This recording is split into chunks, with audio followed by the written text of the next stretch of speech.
नमस्कार दोस्तों, सर्वांग मोटिवेशन चैनल में आपका स्वागत है। दोस्तों, क्या आपको कभी ऐसा लगता है कि आप इस दुनिया के सबसे दुखी व्यक्ति हैं? क्या आपको दूसरों की खुशी देखकर जलन होती है? अगर हाँ, तो बुद्ध की ये कहानी आपको एक ऐसा सच बताएगी जो आपके जीवन को पूरी तरह से बदल सकती है। तो कहानी को अंत तक जरूर सुनिए। तो एक बार एक दुखी व्यक्ति गौतम बुद्ध के पास जाता है और कहता है, बुद्ध, मुझे लगता है कि मैं इस दुनिया का सबसे दुखी व्यक्ति हूँ। मैं अपने गांव का एक गरीब मजदूर हूँ और बड़े किसानों के यहाँ काम करता हूँ। अपनी मेहनत मजदूरी से मैं सिर्फ इतना ही कमा पाता हूँ कि अपने परिवार के लिए 2 वक्त के खाने का जुगाड़ कर सकूँ। मेरे पास रहने के लिए एक अच्छा घर भी नहीं है और ना ही खेती करने के लिए जमीन। मेरी पत्नी और बच्चे हमेशा हमारी गरीबी की शिकायत करते रहते हैं और वो इसके लिए मुझे जिम्मेदार ठहराते हैं, जिससे मुझे उन पर गुस्सा आता है और घर में लड़ाई होती है। मैं गुस्से में अपनी पत्नी और बच्चों पर हाथ भी उठा देता हूँ, लेकिन जब मेरा गुस्सा शांत होता है तो मुझे अपनी इस हरकत पर पछतावा होता है।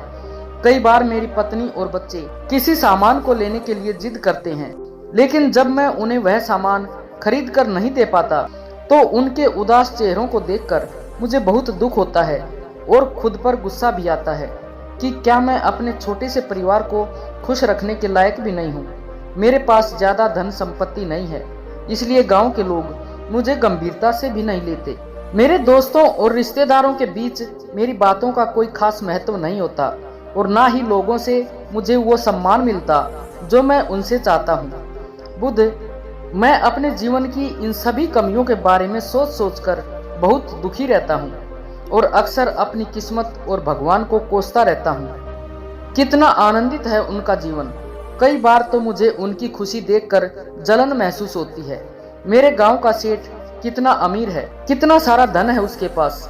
वह किसान जिसके यहाँ मैं काम करता हूँ, कितने सारे खेत हैं उसके पास, जिसमें सैकड़ों मजदूर रोज काम करते रहते हैं। मेरे गाँव का व्यापारी, पूरे नगर में उसका व्यापार फैला हुआ है। हमारे गाँव के पुजारी, उसे कुछ नहीं करना पड़ता, सिर्फ पूजा करते हैं और पूरे गांव के लोग उसे भर भर कर दक्षिणा देते हैं।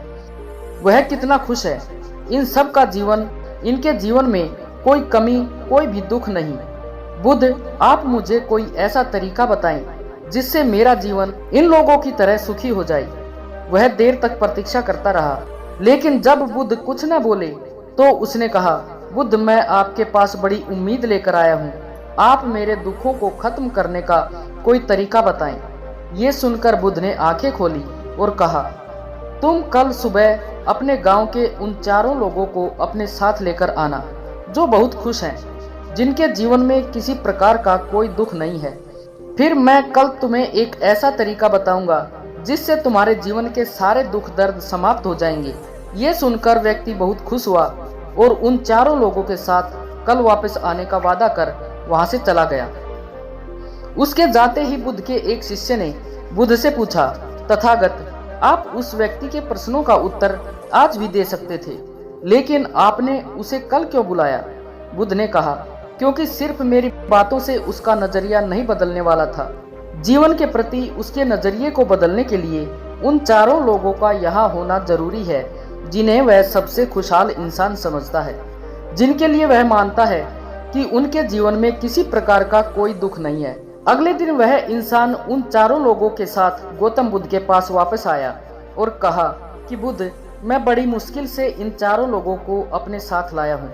अब मुझे जल्दी से वो राज बता दें जिससे मेरे जीवन के सारे दुख, सारी तकलीफें समाप्त हो जाएं। बुद्ध ने कहा, लेकिन उससे पहले इन सबसे ये तो पूछ लिया जाए कि क्या ये लोग सच में खुश हैं? बुद्ध ने सबसे पहले किसान से पूछा, मैंने सुना है कि तुम अपने गांव के सबसे खुश व्यक्ति हो। तुम्हारे जीवन में किसी भी प्रकार का कोई दुख, कोई समस्या नहीं। किसान बड़े गुस्से में बोला, बुद्ध, कैसी बात कर रहे हैं? मुझे तो लगता है कि अपने गांव का सबसे दुखी व्यक्ति मैं हूँ। कितनी सारी जिम्मेदारी और चिंताएं हैं मेरे ऊपर। इस साल कम बारिश की वजह से इस बात की भी चिंता रहती है कि कहीं कीड़े मकोड़े और आवारा जानवर मेरी फसल को बर्बाद ना कर दें। मुझे इस बात की भी चिंता बनी रहती है कि मजदूर खेतों में ठीक से काम कर रहे हैं या नहीं। मेरी अनगिनत घरेलू समस्याएं भी हैं। मेरे बूढ़े माता पिता की तबीयत खराब रहती है, जिनके उपचार को लेकर मैं बहुत ही परेशान और चिंतित रहता हूँ। और न जाने ऐसी कितनी सारी समस्याएं हैं मेरे जीवन में जो मैं आपको बता नहीं सकता। बुद्ध ने किसान से पूछा, तो फिर तुम्हारी नज़र में गांव का सबसे सुखी व्यक्ति कौन है? किसान ने कहा, मुझे लगता है कि सेठ हमारे गांव के सबसे सुखी व्यक्ति हैं, क्योंकि उन्हें मेरी तरह खेती बाड़ी की चिंता नहीं करनी पड़ती। वो तो बस लोगों को पैसे उधार देते हैं और उसी से अच्छा खासा मुनाफा कमाते हैं और खुश रहते हैं। ये सुनकर वहीं बैठे सेठ ने किसान की बात का मजाक बनाते हुए कहा, और गांव का सबसे सुखी व्यक्ति और कोई नहीं हो सकता। मुझे तो लगता है कि सबसे ज्यादा झंझट वाला काम यही है। मेरा पूरा दिन पैसों का हिसाब किताब करने में निकल जाता है। कई लोग तो मेरा पैसा वापस भी नहीं करते, फिर मुझे उनसे लड़ाई झगड़ा करके पैसा वापस लेना पड़ता है। सारे चोर लुटेरों की नजर हमेशा मेरे धन पर ही रहती है, इसलिए हर समय मेरे प्राणों पर संकट मंडराता रहता है। मुझे अपनी और अपने धन की सुरक्षा के लिए सारे लठबाजों को हमेशा किराए पर रखना पड़ता है। वो हर समय मेरे साथ रहते हैं। मैं कहीं बाहर अकेला स्वतंत्र रूप से घूम भी नहीं सकता। पूरा गांव मुझे मन ही मन लुटेरा मानता है कि मैं गरीबों को लूटता हूँ, इसलिए सारे गरीब और मजदूर मुझे अपना दुश्मन समझते हैं। और ना जाने ऐसी कितनी ही सारी समस्याएं मेरे जीवन में भरी पड़ी हैं, बताने के लिए एक दिन कम पड़ जाएगा। इसलिए बुद्ध, मैं अपने गांव का सबसे सुखी व्यक्ति नहीं हूँ। मुझे लगता है कि व्यापारी हमारे गांव का सबसे सुखी व्यक्ति हो सकता है, क्योंकि वह तो सस्ते भाव में सामान खरीदता है और उसे महंगे भाव में बाजार में बेच देता है और बीच का मोटा मुनाफा कमाता है। ये सुनकर वहीं बैठा व्यापारी ऊंची आवाज में बोला कि मेरे जितना मुश्किल काम शायद ही पूरे नगर में और किसी का होगा। मुझे सस्ते भाव में सामान लेने के लिए कितना मोल भाव करना पड़ता है और फिर उसी सामान को बाजार तक ले जाने में कितनी सारी दिक्कतों का सामना करना पड़ता है। फिर उसी सामान को ग्राहकों में बेचने के लिए उनसे पूरे दिन मोल भाव करना पड़ता है। राजा भी हम व्यापारियों से सबसे ज्यादा कर वसूल करते हैं। चोर लुटेरों की नजर भी हमारे सामान और दुकानों पर बनी रहती है। हमें उनसे भी अपने व्यापार को सुरक्षित रखना पड़ता है। इसके अलावा मेरे चारों बच्चे मेरे व्यापार में अपनी हिस्सेदारी को लेकर लड़ते रहते हैं। सबको व्यापार में ज्यादा हिस्सेदारी चाहिए और मुझे तो इस बात की भी चिंता बनी रहती है कि मेरे मरने के बाद मेरे बच्चे मेरे व्यापार को ठीक से चला भी पाएंगे या नहीं। और इसी तरह की अनेकों शारीरिक, मानसिक और व्यापारिक चिंताएं मेरे मन में बनी रहती हैं। तो इसलिए बुद्ध, मैं अपने गांव का सबसे सुखी व्यक्ति नहीं हूँ। तो फिर आप इस गांव के सबसे सुखी व्यक्ति होंगे। ये सुनकर पुजारी जी ने कहा, मैं अपने गांव का सबसे खुशहाल व्यक्ति कैसे हो सकता हूँ? इस गांव में सबसे जिम्मेदारी वाला काम तो मेरा ही है। चाहे सर्दी हो या बरसात, मुझे रोज सुबह 4 बजे उठना ही पड़ता है और मंदिर में पूजा करनी पड़ती है। चाहे कितना ही जरूरी काम हो, शाम 7 बजे मंदिर में आरती करने के लिए मुझे उपस्थित होना पड़ता है। अपनी इन जिम्मेदारियों की वजह से मुझे गांव के बाहर अपने रिश्तेदारों के यहाँ जाने का समय भी नहीं मिलता।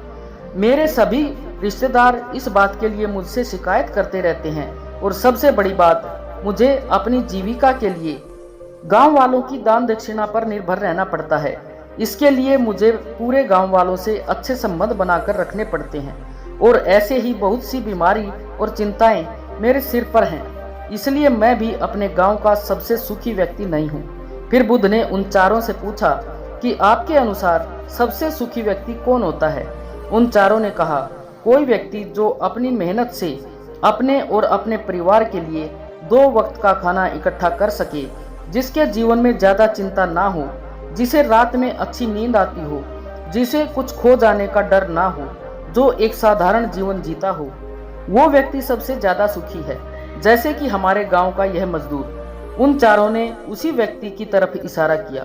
किसान, सेठ, व्यापारी और पुजारी के मुंह से ऐसी बातें सुनने के बाद उस दुखी व्यक्ति को अपने कानों पर भरोसा नहीं हो रहा था। वह जिन्हें आज तक सबसे खुशहाल व्यक्ति समझ रहा था, वो तो अपने अंदर उससे भी ज्यादा दुख लिए हुए घूम रहे हैं और उनकी नजरों में तो वही खुद सबसे सुखी व्यक्ति है।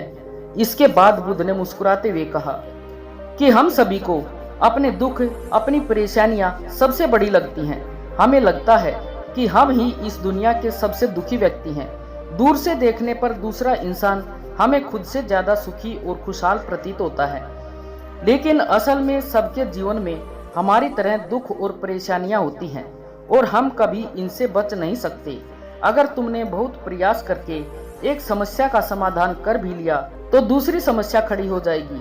ध्यान रखो, जब तक हमारा जीवन है तब तक कोई न कोई समस्याएं जीवन में आती रहेंगी। तुम्हारे जीवन में दुख का सबसे बड़ा कारण तुम्हारी समस्याओं का होना नहीं, बल्कि इस चाहत का होना है कि हमारे जीवन में कोई दुखी ना रहे। तुम्हें क्या लगता है कि मैं बुद्ध हूँ तो मेरे जीवन में परेशानियां नहीं है? मेरे जीवन में भी परेशानियां हैं, क्योंकि मैं समझ चुका हूँ कि परेशानियां जीवन का एक हिस्सा है और इनसे बचा नहीं जा सकता, केवल स्वीकार किया जा सकता है। इसलिए अगर तुम चाहते हो कि तुम्हारे जीवन में कोई दुख ना रहे तो यह मान लो कि जीवन में दुख और परेशानियां तो आती रहेंगी, और जिस दिन तुमने ये स्वीकार कर लिया कि समस्याएं हमारे जीवन का एक अभिन्न हिस्सा है, उसी दिन के बाद से तुम्हें कोई भी परेशानी, कोई भी समस्या दुखी नहीं कर पाएगी। दोस्तों, आशा है कि इस कहानी से आपको एक अच्छी सीख मिली होगी। कृपया अपने सुझाव कमेंट में अवश्य लिखें, और अगर कहानी अच्छी लगी हो तो वीडियो को लाइक व शेयर करें और चैनल को सब्सक्राइब करना ना भूलें। धन्यवाद। नमो बुद्धाय।